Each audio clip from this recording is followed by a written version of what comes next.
Here's 21 questions on circular and simple harmonic motion.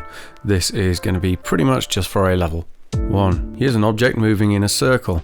Where would the arrows be for force and velocity?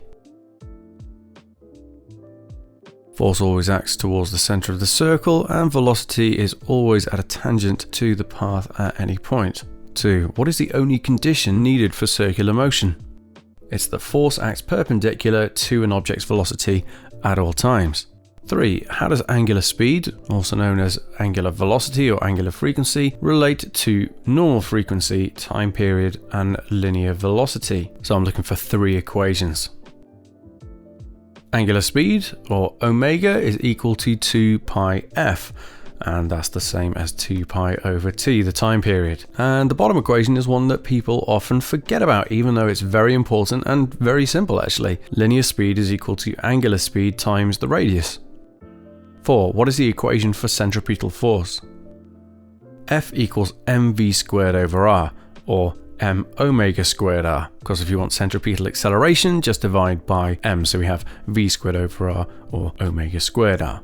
5. At the bottom of a loop-the-loop on a roller coaster, how do you calculate the support force of the track from the car's mass?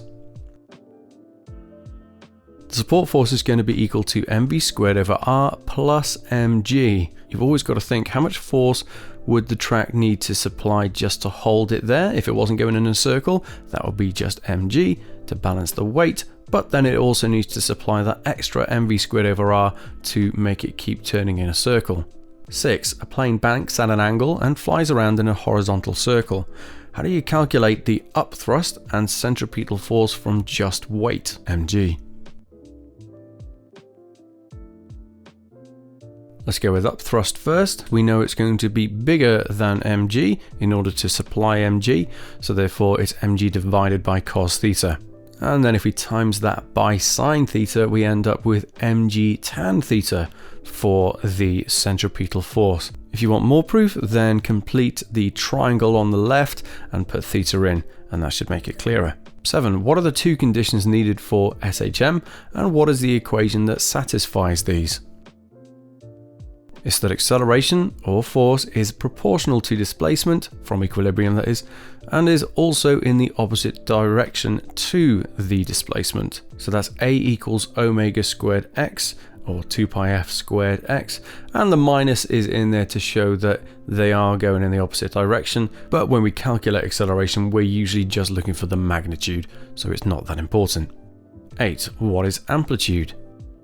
It's the maximum displacement from equilibrium. 9. At what points are acceleration and velocity at their maximum?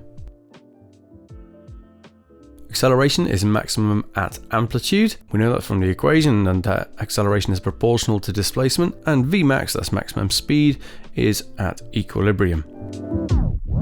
10. What is the equation that gives the displacement at any time t? X is equal to A sine or cos 2 pi ft. It's sine or cos depending on when you start timing. The sine or cos 2 pi ft is always going to be a number between 0 and 1. So all this equation does is tell us how much smaller the displacement is compared to the maximum displacement, the amplitude. 11. What is the equation that gives Vmax, and how do you obtain Vmax from a graph like this? Vmax is equal to 2 pi fa, or omega a. Yes, there's an equation that gives us velocity at any given displacement, but I've never really seen that being used much. It's more often than not, we're just asked to find Vmax. If you've got a graph, then you can find the frequency from the time period. And you could, if you wanted to, also get the maximum gradient, that is when it's going through equilibrium, but that's not going to be very accurate, is it? 12. How do you calculate the total energy of an SHM system?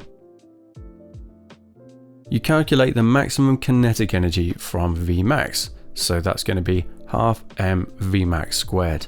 13. If you're given the maximum height of a pendulum, what are you likely going to have to calculate? Remember that height of a pendulum is not the displacement or the amplitude.